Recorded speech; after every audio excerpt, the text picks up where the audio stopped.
Saludos, buenas noches, bienvenidos a otro programa de Hablando de Frente. Hoy vamos a tocar varios temas interesantes, pero antes hoy es un día muy especial, lo celebran mucho en los Estados Unidos, pero en realidad en Panamá también se ha empezado a hacer una tradición ya de muchas familias, y es una tradición bonita, y es el día de dar gracias a Dios.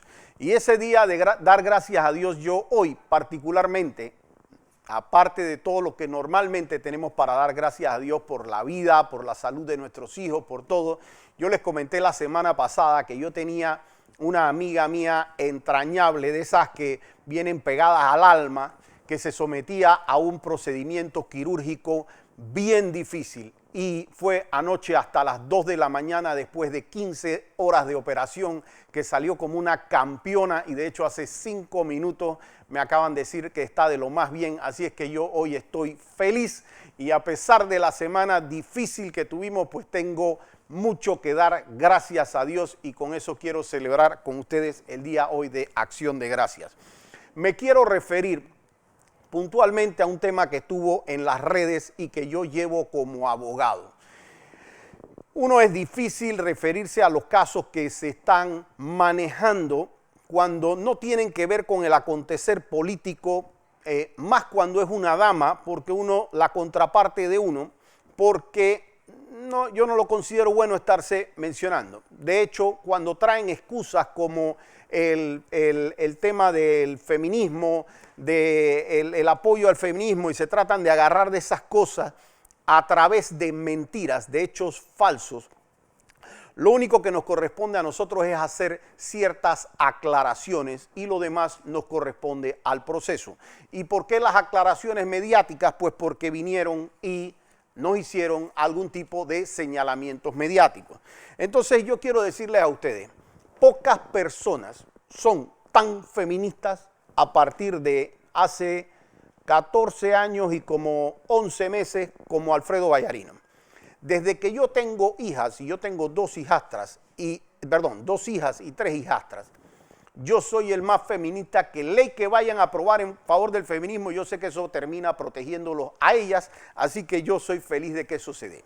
Pero cuando yo tengo una persona que me aparece diciendo que es que tiene un tema de medicatura forense y presenta unas fotos en un elevador que aparentan ver un forcejeo en la mitad, y hace ver que su marido la agredió y que tiene una lesión producto de eso, pues esas fotos que salen del elevador, con lo único que nosotros lo contrarrestamos fue presentando el video del elevador. Y en el video del elevador claramente se ve cuando ella se pone enfrente y es ella quien va a forcejearle el celular al marido, y producto del celular y la pantalla rota del celular, exactamente, y eso dice el informe de medicatura forense, se produce una cortada, rasguño de 0.5 milímetros, de 0.5 centímetros, es decir, 5 milímetros. Eso es más o menos esto desde el punto de vista de lo que se tiene en el dedo. Producto de esto se dan una serie de diferencias entre partes, que nosotros sí estamos acostumbrados a que eso se dé mucho entre los divorcios, porque detrás de los divorcios no solamente está la separación de las personas, sino que está la separación de bienes. Cuando nosotros oímos, miren, lo que pasa es que el marido la agarró y la quiere dejar o la quiso dejar sin nada, y nosotros sabemos que el marido salió de la casa, queda ella en la casa con su carro, con una pensión exacta cercana a los $15,000 mensuales. Que digan que se quiere dejar sin nada, para nosotros resulta obviamente algo que es falso.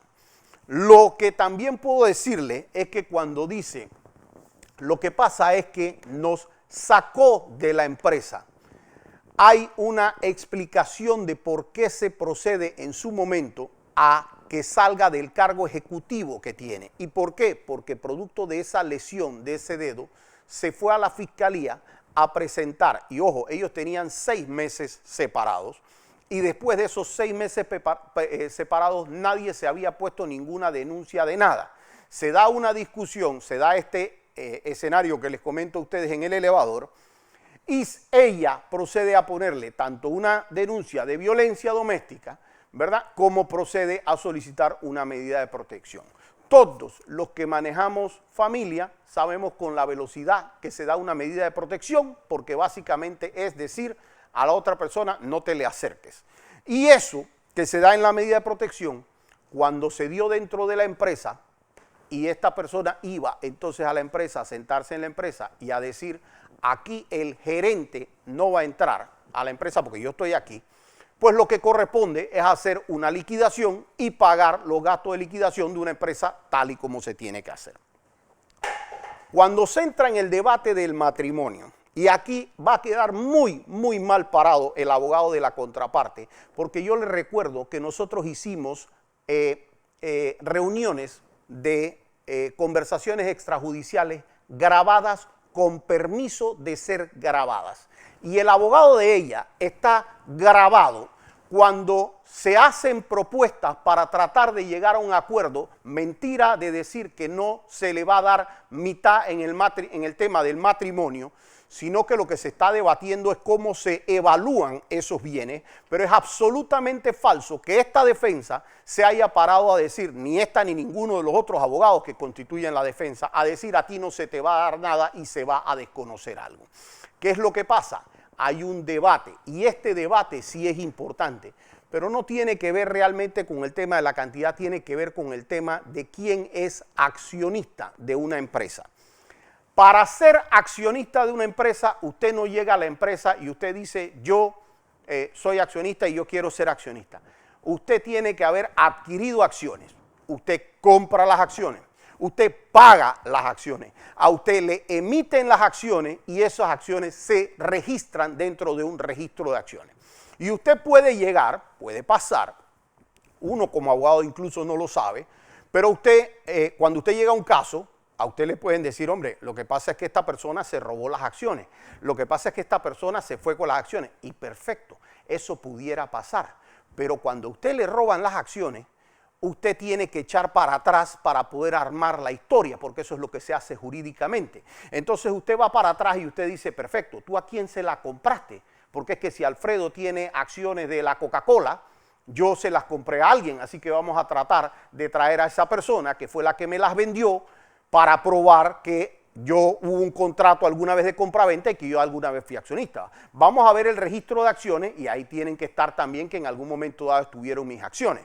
Pero cuando usted, el abogado que hizo la compañía hace 14 años, dice, yo hice esa compañía para el señor tal, y ojo que yo no estoy usando nombres para no meter un tema que es privado, pero que sí corresponde la aclaración por la dimensión que tomó este tema en redes.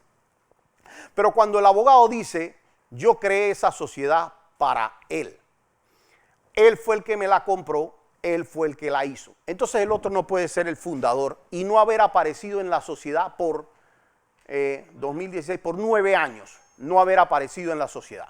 Entonces resulta ser que después que pasa el abogado, lo que se hace es buscar entonces quiénes emitieron esas acciones, la junta directiva. Todos los que hayan estado durante esos 9 años en la junta directiva. Y si todos dicen, nosotros jamás emitimos una acción a nombre de ella, entonces nosotros buscamos el registro de acciones. Y si el registro de acciones dice que jamás tuvo una acción, ¿verdad? Y jamás hay pagos de dividendos a ella como accionista, entonces accionista no sería de la sociedad. Lo que no quiere decir, y esta fue incluso la posición de nosotros ante la defensa de ella, y de nuevo está grabada, la posición fue, no hay que discutir aquí si es un tema de acciones o no acciones. Si se está liquidando los bienes matrimoniales y hay que buscar un tema de que se repartan equitativamente los bienes, lo que hay es que contabilizar los bienes y no estar debatiendo diciendo que es que él hizo un acta mal hecha porque es accionista. ¿Qué pasa? Que aquí se produce una presión con procesos penales diciendo yo quiero que la compañía vale 30 millones de dólares.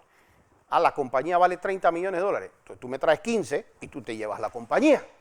Pero es que eso entonces no sucede. Entonces, cuando se empiezan a dar estos debates, ¿qué pasa? existen unos documentos que se llenan y esto es lo que trajo de verdad la controversia y lo que trae el debate en la mitad y es la posición que tienen ellos versus la que tenemos nosotros, pero que tenemos derecho a defenderla jurídicamente. ¿Cuál es esa posición?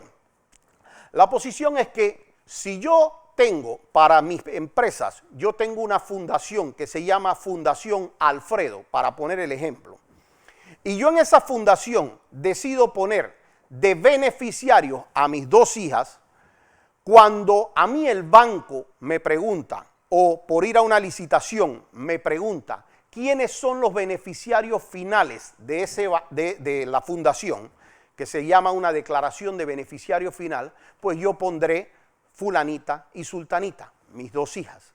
Pero eso no significa que ellas sean las accionistas de la empresa. Entonces, de esos debates que nosotros hemos estado queriendo explicar en los procesos y que nosotros sabemos que podemos explicar, nosotros pues nos vamos a lo jurídico. Y en lo jurídico nosotros sentimos que podemos marcar la posición que nosotros estamos sustentando. Cuando se viene con shows mediáticos, porque no es otra cosa que un show mediático que contratar 12 personas para que estén afuera de la plaza, ¿verdad? Con globos y pancartas y cuestiones. Y se dice que es que se prohibió, porque perdieron en la audiencia, se prohibió que el juez, que le prohibió al defensor del pueblo entrar para que entonces el defensor del pueblo no pudiera tener acceso a la información. Yo, que no acostumbro a darle consejo a mi contraparte, le voy a explicar al abogado de la contraparte, a mi colega, cómo de fácil usted soluciona ese tema para que no le escondan, entre comillas, lo que pasó adentro en esa audiencia a el juez, al defensor del pueblo. Usted como abogado tiene derecho a que le den un video de la audiencia, porque usted es parte. Entonces usted solicita la copia del video, se la dan en unas horas a usted, y usted se la lleva al defensor del pueblo y usted dice, mire. Y entonces nadie quedó fuera, porque déjenme decirle, así como hay una norma que dice que el defensor del pueblo puede ver audiencias, también hay normas que dicen que todo el público puede ir a las audiencias. ¿Y por qué no se está haciendo eso en Plaza Ágora? Por el tema del COVID. Es la única razón por la que eso no se está haciendo en Plaza Ágora. De hecho, en casos en donde somos varios los abogados de la defensa, entra uno. Y a veces, cuando es muy complejo, hasta dos. Pero no entra más nadie por tema de COVID. Entonces, si eso no lo puede entender la contraparte o simplemente es un tema de hacer un aspaviento, es más, ha dicho que me va a presentar una denuncia porque nosotros publicamos el video. Yo lo invito a presentar esa denuncia. De verdad que lo invito a que lo haga. Usted sabe que esa denuncia la va a defender mi hija de 12 años, Wawi. Ella es la encargada de defender ese tipo de denuncias sin sentido. Yo se las paso a ella para que la defienda. Con eso quiero dar la explicación y dejarles las seguridades de que nosotros como defensores tratamos de hacer una defensa responsable. Pero, y que yo apoyo que hayan movimientos, me parece muy bonito que hayan movimientos de la mujer apoyando a la mujer. Pero las mujeres deben informarse qué es lo que está pasando antes de hacer estos tweets y retweets. Porque cuando la gente se informa, como mucha gente me llamó y esa gente entonces se enteró, entonces dicen, ah, es correcto. Y a mí me ha tocado ver violada la presunción de inocencia de mucha gente. Y entonces después, cuando vienen las aclaraciones, la gente dice, ah, caramba, sí era distinto. De hecho, ese es el segundo tema que les voy a tocar el día de hoy y es el tema de la caja de ahorro.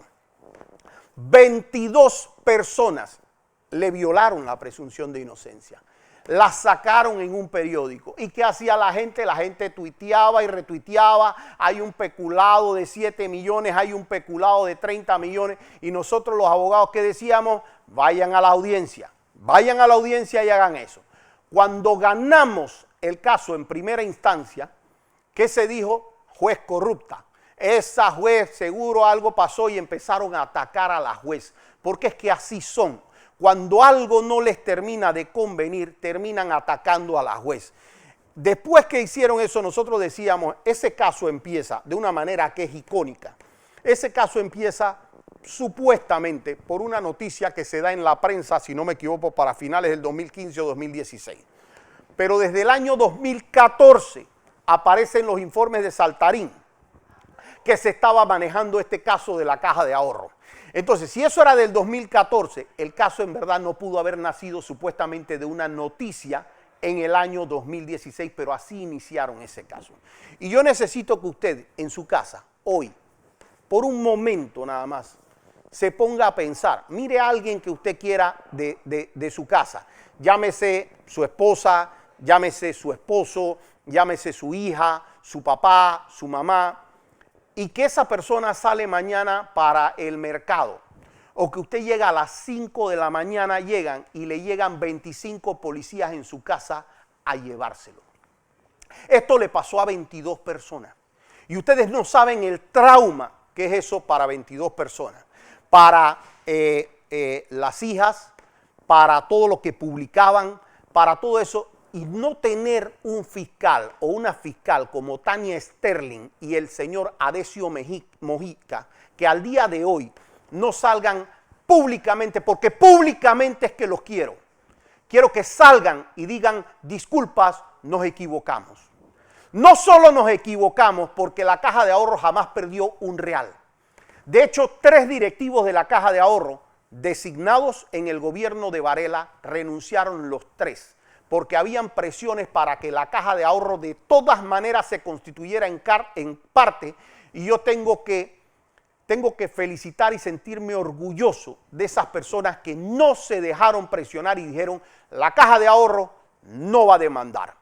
Y no va a demandar porque sabían que no había un delito, porque el préstamo no solo es que se había pagado en su totalidad, y salían estos payasos a decir, no, es que si se pagó en su totalidad, pero ya se había cometido un delito. No, no se había cometido un delito ni a la ida ni a la vuelta, porque el préstamo no solamente es que se pagó en su totalidad, sino que es que el préstamo tenía garantías por 3 veces el préstamo.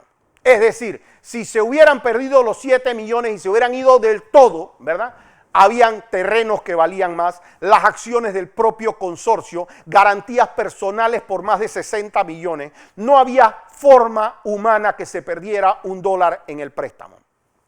Pero aquí vinieron, aquí a esta televisora, y aquí arrastraron a un periodista y a llevárselo de aquí esposado, ¿no? Yo vi a familiares de él llorar. Yo vi a niñas de una señora que era una secretaria de actas, ¿verdad?, que no tenía ni votación, apuntaba lo que ocurría en una junta directiva, y le ordenaron una detención. Las hijas lloraron. Después que lloraron, a esa señora la botaron de un banco por todo lo que salía en los medios de comunicación. ¿Y ustedes saben para qué? Para que la propia fiscal Tania Sterling, el día de la audiencia, se apareciera y dijera, ay no, contra ella no tenemos cargos. Nos dimos cuenta que ella no tenía nada que ver. Pero aún así se fueron contra el resto de las 22 personas. Y cuando se fueron contra ellos, yo les dije en el juicio, que les probamos, obviamente, que no tenían absolutamente nada para hablar de un peculado. Y nos fuimos a la segunda instancia, donde todos los magistrados, por unanimidad, no es que hubo alguien disidente, por unanimidad, del Tribunal Superior confirmaron esa sentencia. Y aquí me paré el año pasado y les dije, por favor, 1, paren de gastar plata del Estado.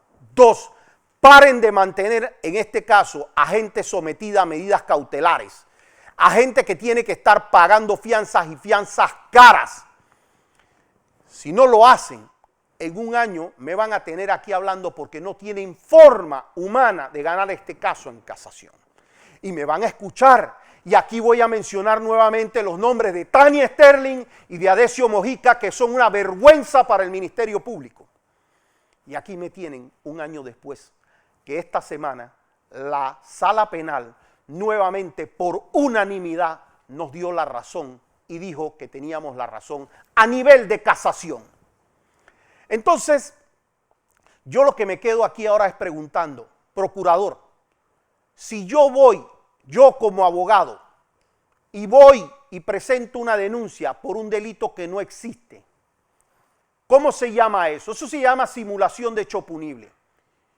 y usted me sanciona, hace sancionar, me busca que me sancionen. Si yo agarro y me voy a su casa y me lo llevo a usted y me lo llevo detenido y tal, eso se llama privación ilegal de libertad. Y le duele a la familia que le pasa, la que sea.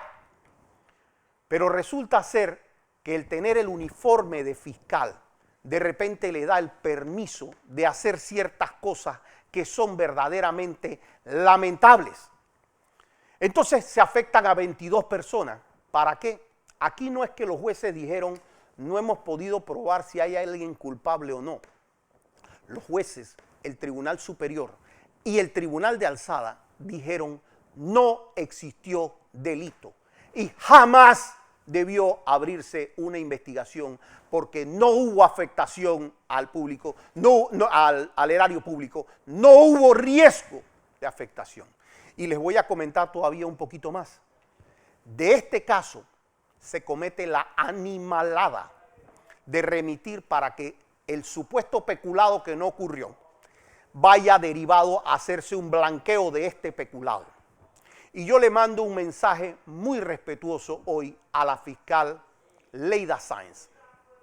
La fiscal Leida Sáenz le remiten este expediente para investigar y ella ha hecho su investigación basado en que dineros de acá, del presunto peculado, pudieron llegar a un banco. La pregunta mía es, si no hay peculado, y ya lo ha dicho un juez, Tribunal Superior, la Sala Penal, si no hay eso en eso, ¿cómo se puede haber blanqueado un peculado? Entonces, fiscal, yo le quiero mandar primero un mensaje respetuoso. Yo tengo que reconocer, y lo dije la semana pasada, me parece, que en otro proceso en el que ella había hecho indagar a Felipe Virzi, ella misma, después de la investigación, dijo, no hay elementos para proceder en contra de Felipe Virzi. Y a pesar de que a mí me haya dolido lo que Felipe Virzi pasó en la mitad de eso, por lo menos le respeto esa objetividad. Pero esa objetividad se la pido ahora de nuevo, fiscal. Ahora usted tiene la oportunidad de oro de cesar este tema ya y de ir ante un juez y decirle la posición de la fiscalía inicialmente, pensando que era o podía haber un peculado que nos traían de otro expediente, era procesar un blanqueo. Pero dado que ya un juez, un tribunal superior y la sala penal en casación final, donde no hay más nada que discutir, dijo que no hubo un delito precedente, entonces nosotros desistimos de seguir afectando gente. Porque yo sí les voy a decir dónde está la lesión patrimonial. El daño al Estado lo han causado lo que han costado estos procesos. El daño al Estado y al patrimonio del Estado va a venir con las contrademandas de estos procesos. Entonces, ahí es donde, procurador, usted le están diciendo de manera clara, no hubo un peculado. No permita que sus fiscales, primero, los que armaron todo este show, que ni siquiera sigan en el Ministerio Público, pero que fiscales sigan torturando gente sobre un proceso que claramente no existió. Hoy, como hay día de fútbol, yo no voy a poder entrar en el tercer tema que me apasionaba, que es el tema del segundo juicio que le quieren hacer a Ricardo Martinelli y que esta defensa todavía va a pelear mucho. Claro que ya sacaron los dos delitos de peculado y eso tuvieron que admitir que eso ni siquiera había. Pero yo les quiero comentar a ustedes, ¿verdad? Y se los voy a probar en la otra semana, que habían más que elementos para desvirtuar a un testigo protegido y que por ende esa sentencia de anulación en nuestro criterio viola toda la normativa legal y de eso va a ser el programa el próximo jueves. Los dejo con una feliz noche de acción de gracias y los veo el próximo jueves hablando de frente.